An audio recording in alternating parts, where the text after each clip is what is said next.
Hey everyone, welcome back to the shop. Well, here's the pot from the short yesterday. It's been finished about 24 hours.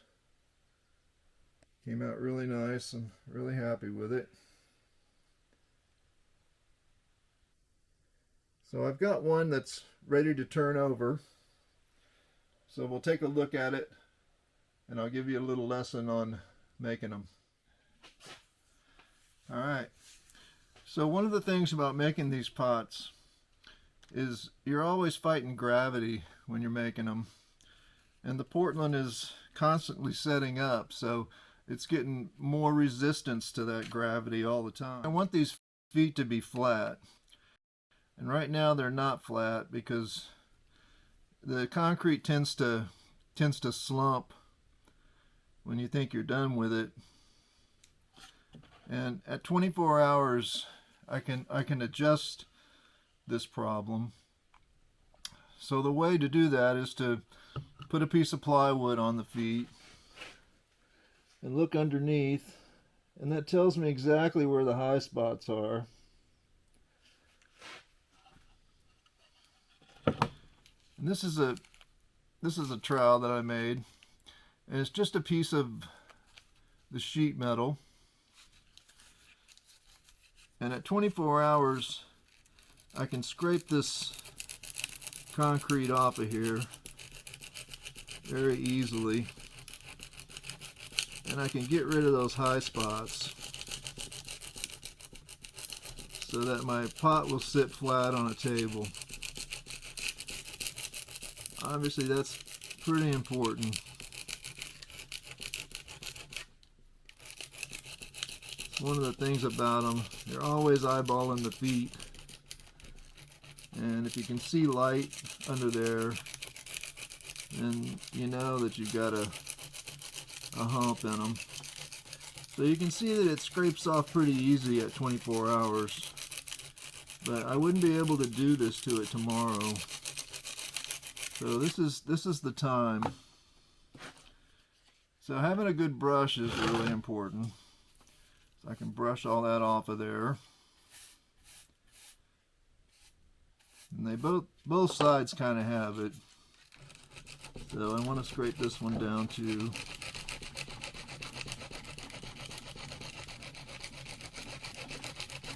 Scraping them like this also tells you where the high spots are.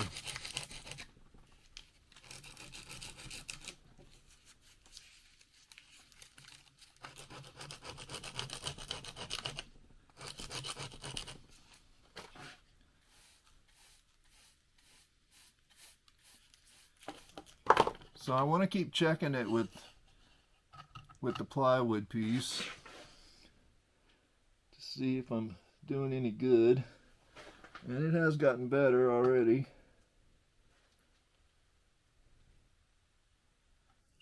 But it tells me right where the high spots are, so I can take care of them.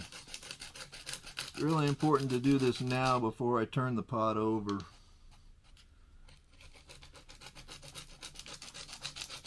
Right now it's in a really stable place. I can work on these feet.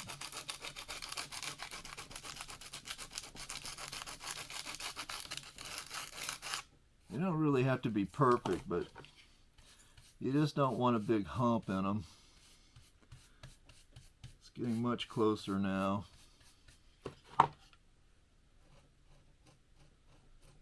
You got to be careful knocking this stuff too at this point. It's in a fragile state.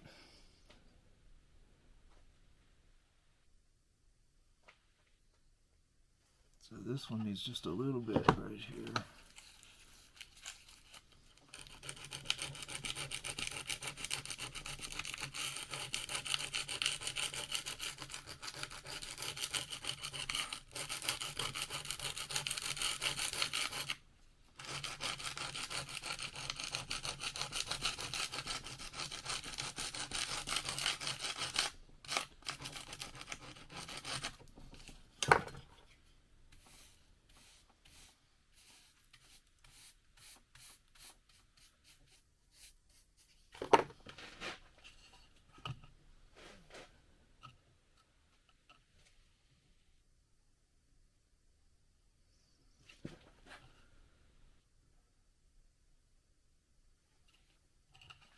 you can keep doing this forever.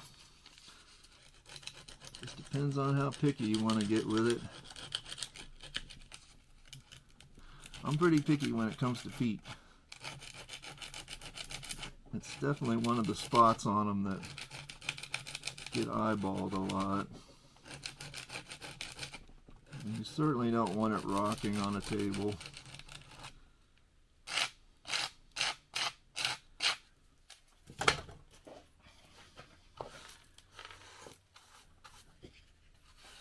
So with these last two pots, I've just started screwing the template down to another piece of plywood, and that's working really well because now I can pull these screws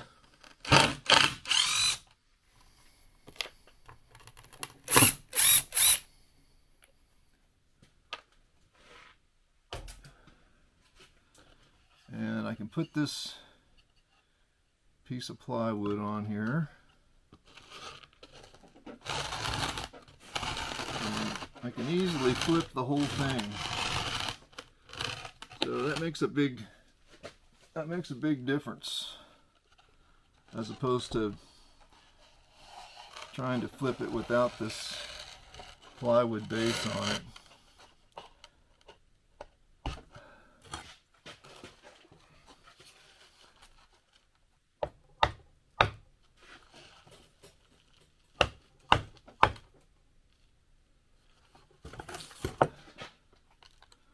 Yeah, you gotta knock it until it breaks it loose. So here's my template is stuck to this, well, it's screwed to this piece of plywood. So that's working really well. This is definitely going to be the plan with these. I want to take care of everything that's sticking up on here. The trowel takes it off very easy at this point.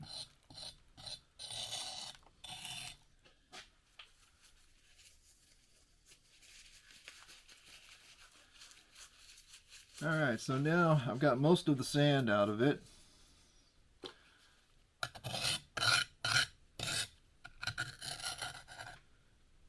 And this is a good time to pay a little attention to the inside edge on it.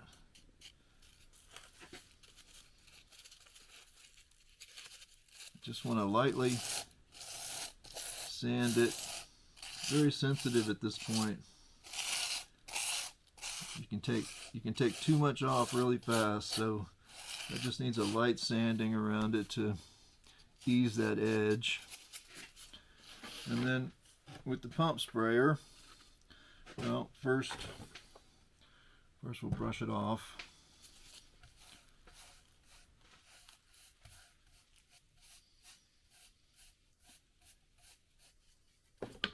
With the pump sprayer, we can wash all the sand down off the sides of it. That way we can see what kind of cracks it has on the inside. They always have spots on the inside that you want to fill. And then with the sponge, I can get rid of that water that's collected and the rest of the sand.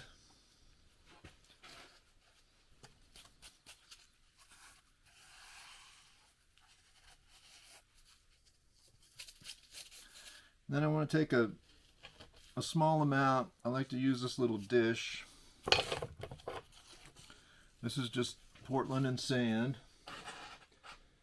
And then I'm going to add a small amount of the black dye.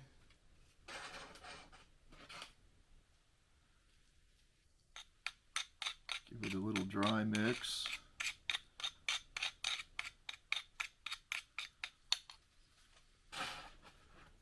I use a sifter for this, so I don't get any big rocks in it. A sifter is a really good tool to have for this, because you always get little pebbles and stuff That can cause problems in it. But for this coating on the inside of the pot, I want it to be really smooth concrete.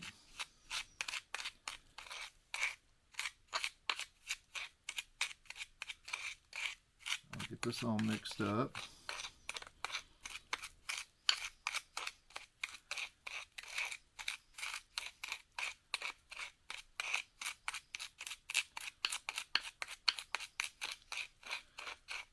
A little bit of it goes a long way.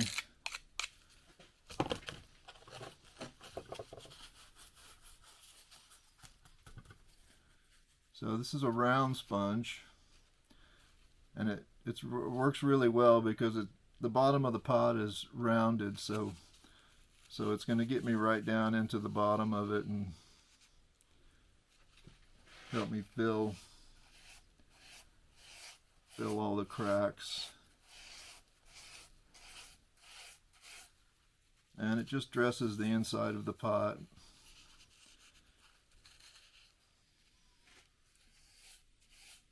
I can also use it on the top rim because lots of times there might be a little tear out right along the top. So this is a good time to fill all those spots.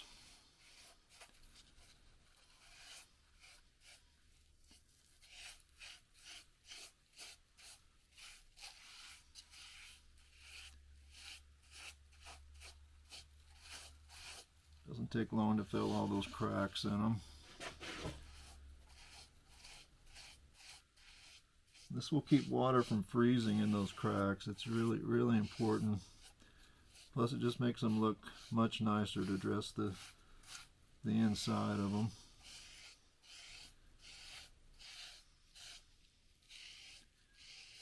I'll go ahead and put this all over the top of it.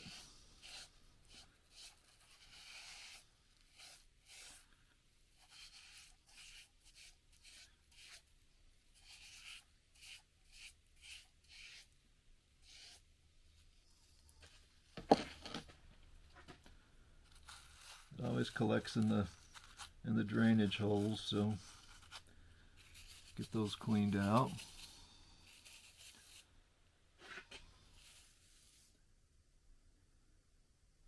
And at this point, everything needs to set up for a little while, so we don't want to mess with it anymore. So this one's good to just sit for a while. After about an hour, I'll come back with the wet sponge and clean up any spots that need it on it where there's a little bit too much of that Portland and sand.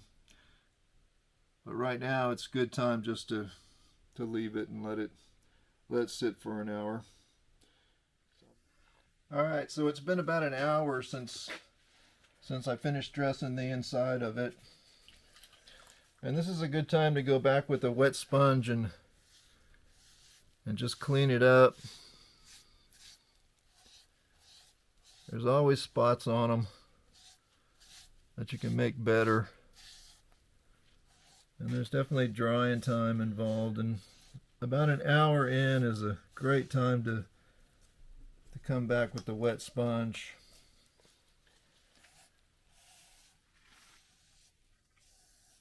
The Portland is changing all the time as it sets up.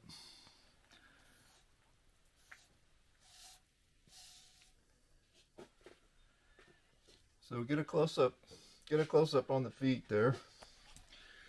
So you can see that the work that I did on the feet has really paid off because it's sitting nice and flat on that piece of plywood. It wouldn't have been like that if I hadn't have given those feet some attention.